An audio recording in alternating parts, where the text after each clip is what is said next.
महाभारत की महान गाथा जिसमें दुर्योधन और शकुनी को खलनायक के रूप में देखा जाता है, लेकिन श्री कृष्ण ने अर्जुन को एक ऐसा दृष्टिकोण दिखाया जिसमें शकुनी और दुर्योधन तो सिर्फ मोहरे थे।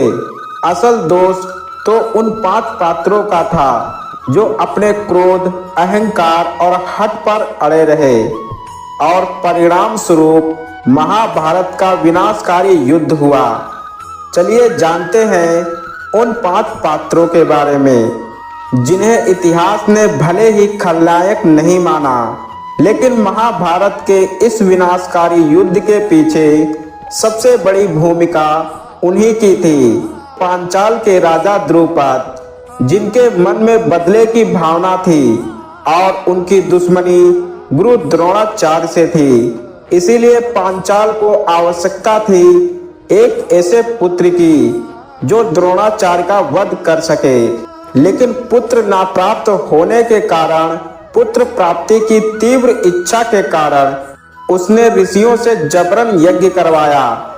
यज्ञ सफल रहा, लेकिन जब ऋषियों ने कहा कि तुम्हें एक पुत्री भी प्राप्त होगी, तो वो क्रोधित हो उठा क्योंकि उसे पुत्री नहीं चाहिए थी। क्रोध में आकर उसने अपनी पुत्री द्रौपदी के भाग्य में सुख नहीं, केवल दुख और अत्याचार मांगे।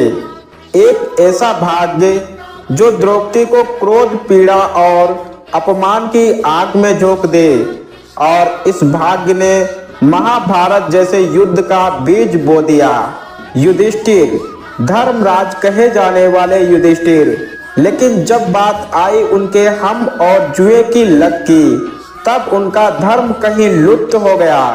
हस्तिनापुर की सभा में बैठे युधिष्ठिर जुए की पारी खेलने लगे और एक एक करके सब कुछ अपना दांव पर लगाते गए और हार गए। सबसे पहले उन्होंने अपना धन हार गए, फिर अपना राज, फिर अपने भाई और अंत में उन्होंने अपनी पत्नी द्रौपदी को भी दांव पर लगा दिया। जो जीवन भर धर्म की बातें करता रहा, वही धर्म की सीमाएं लांघ गया, सिर्फ इसीलिए कि वह स्वयं को धर्म का रक्षक समझने के अहंकार में था।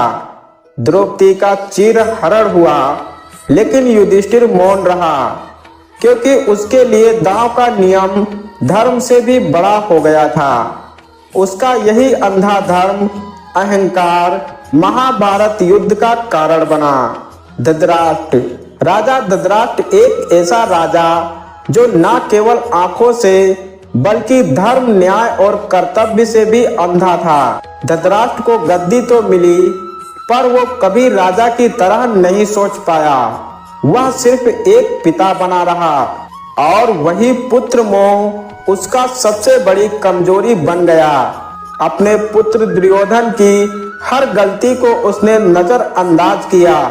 पांडवों के साथ हर समय अन्याय होता रहा, चाहे वो लाक्षागृह की अग्नि में उन्हें जलाना हो, वर्णाव्रत में हत्या का प्रयास, या फिर वनवास और अज्ञातवास का अन्यायपूर्ण निर्णय हो।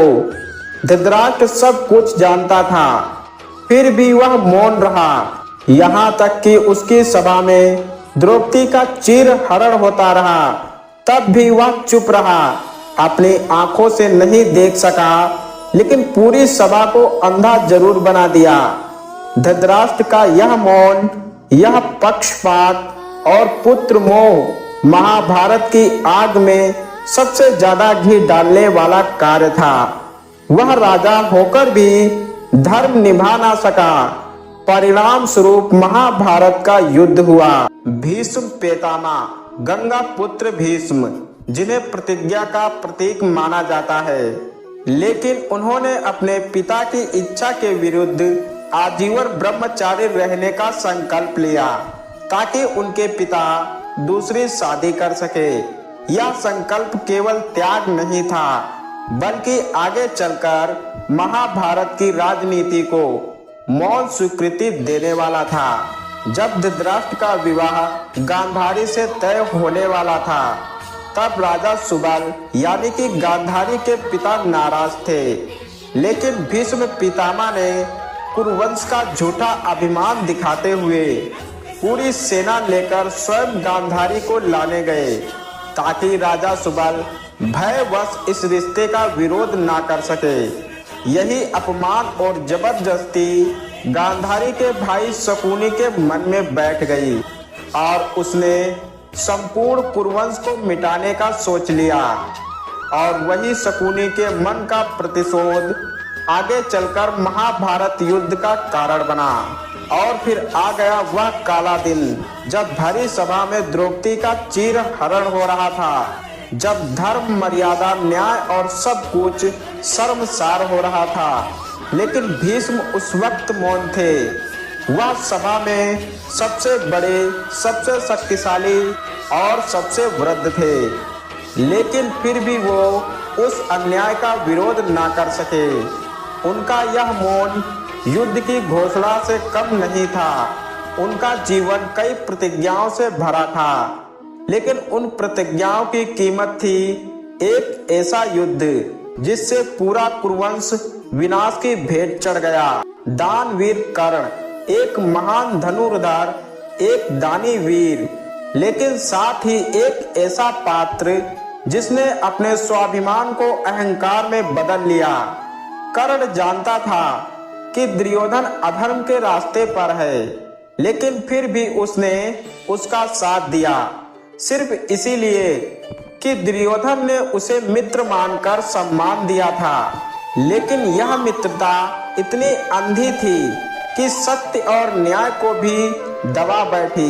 दुर्योधन को पांडवों से टकराने की हिम्मत कर्ण के सामर्थ्य से ही मिलती थी। कर्ण की युद्ध कला, उसका पराक्रम ही दुर्योधन का सबसे बड़ा हथियार था। लेकिन वही कर्ण ने न केवल अधर्म का साथ दिया, बल्कि उसे बढ़ावा भी दिया। राज्यसभा में जब द्रौपदी का चीर हरण हो रहा था, उस समय कर्ण ने द्रौपदी को वैश्या कहकर धर्म की सारी सीमाएं पार कर दी थी। उसके मुख से निकले वह शब्द, वो ताने, वह अपमान द्रौपदी के भीतर आग बनकर धधकने लगी। और यही आग महाभारत युद्ध में बदल गई। यही थे वो 5 लोग जिनके कारण महाभारत का विनाशकारी युद्ध हुआ।